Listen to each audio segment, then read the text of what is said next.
Hello everybody, welcome to study with polis sphere. आज का जो हम टॉपिक पढ़ने जा रहे हैं उसका नाम है जॉन रॉल्स। जॉन रॉल्स एक बहुत ही इंपॉर्टेंट टॉपिक है जस्टिस को समझने के लिए, एंड वेस्टर्न पॉलिटिकल थॉट में इसका बहुत ज़्यादा कंट्रीब्यूशन है।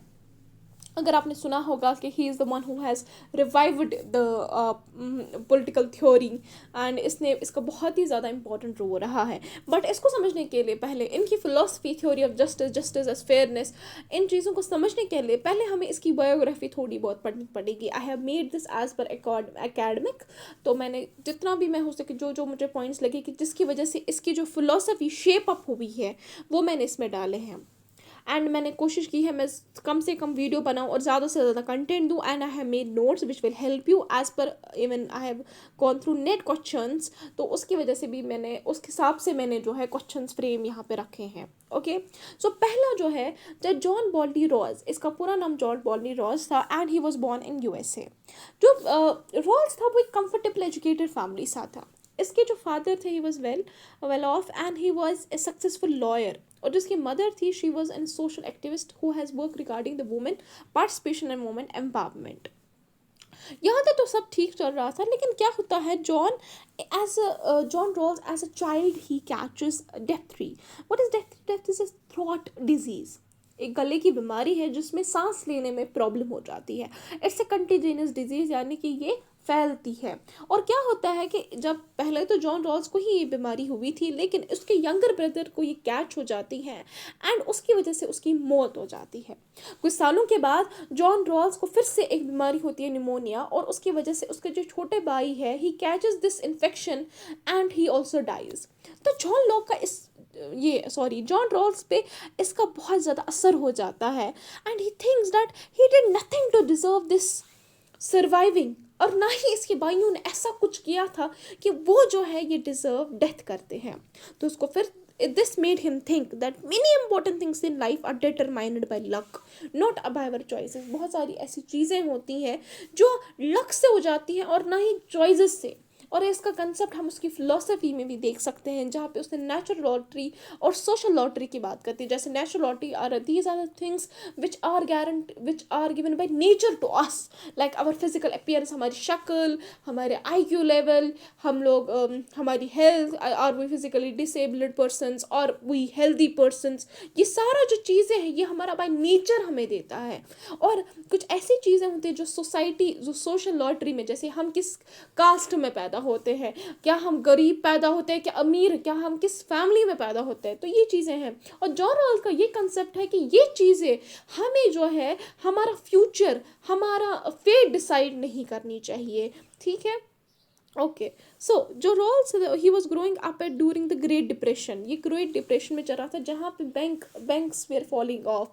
अगर हम बैंक्स की बात करें, दे वेयर फॉलिंग ऑफ, बहुत ही ज़्यादा जॉब्स डिस्प्लेसमेंट हो रही। तो it use to make John Rawls think that what is our really society organized, क्या सच में जो ये अमीर और गरीब है they deserve to be this like, and this made him think. After 18 क्या होता है, he went to Princeton university, and at a time he was very deeply religious and he was interested in Christian ethics. He believed it, and he studied philosophy because he wanted to understand what is justice, what is morality, and how should people live together. ऐसा concept उसको समझ आ रहा था कि मैं फ़लसफ़े में जाऊँ, मैं जस्टिस को समझूँ, एंड ही बिलीव्ड कि गॉड भी जस्टिस करता है। ओके, सो 1943 में क्या होता है, ही ग्रेजुएट्स। अब यहाँ पे क्या हो जाता है, वर्ल्ड वॉर सेकेंड हो जाता है, एंड जब वर्ल्ड वॉर सेकेंड होता है he joins the USA army, and this is his turning point. इसकी कुछ पोस्टिंग कई जगहों पे, जैसे न्यू गिनी में हो जाती है, द फिलिप्स में हो जाती है, फिलिपींस एंड जापान में। बट जब ये सब चीज़ें ये देखता है, when he sees these things and when he sees that कि ये जो सोल्जर्स मर रहे हैं, इतनी इनोसेंट सिविलियन सफ़र कर रहे हैं और एंटायर चीज़ से डिस्ट्रॉय हो रही है, तो उसको लगा कि justice is no longer an academic idea but it's a real human life problem.